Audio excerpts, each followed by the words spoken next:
They say when you lose someone you love, you start listening to the world differently, to the silence between the rain, to the creak in the floorboards, to the way the wind seems to whisper your name.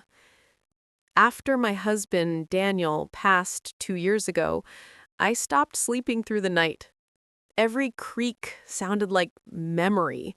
Every shadow looked like him coming through the door again. But last Tuesday, the silence broke. I dreamed of him. He was standing by the old oak tree in our backyard, the one we planted the day we moved in. His face looked calm, peaceful, but his eyes, they were serious. He said, "Maria, get out of the house. Now." And then everything went white. I woke up gasping, the kind of gasp that feels like the air's been stolen from you.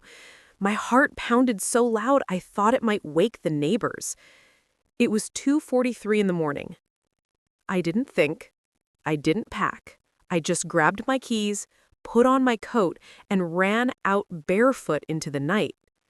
I sat in my car, shaking, watching my dark house through the windshield.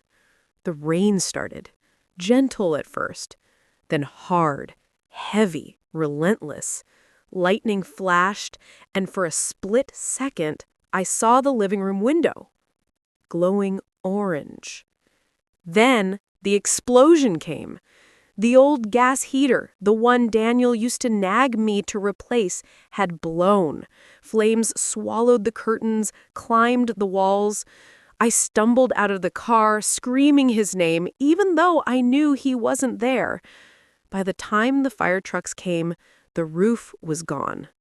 Everything we built together, photos, books, his letters, all turned to ash. But I was alive, and somehow, I knew he'd done it. The next morning, I stood at what was left of our home, the ground still warm, smoke curling up like old memories refusing to leave. A firefighter came over and said, "Ma'am, you're lucky. The leak must have been building for days. If you'd been inside, you wouldn't have made it." I looked up at the oak tree. The rain had stopped.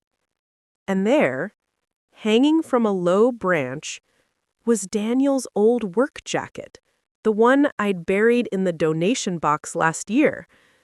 I walked over, touched the sleeve. It was warm. Not burned, not wet, just there. I smiled through the tears. "Always looking out for me, huh?" I whispered. People ask me now if I believe in ghosts. I tell them no. I believe in love, the kind that refuses to die, the kind that moves through dreams, through storms, through warnings whispered at 2 a.m. That night didn't just save my life. It reminded me that goodbyes are only for bodies, not for souls that are still protecting you, still loving you, still making sure you wake up in time. So I rebuilt. New walls, new roof. But every evening before I turn off the lights, I walk to that oak tree. I whisper, "Thank you, Daniel." And sometimes when the wind moves just right, I swear I hear him answer, "Still got you, love."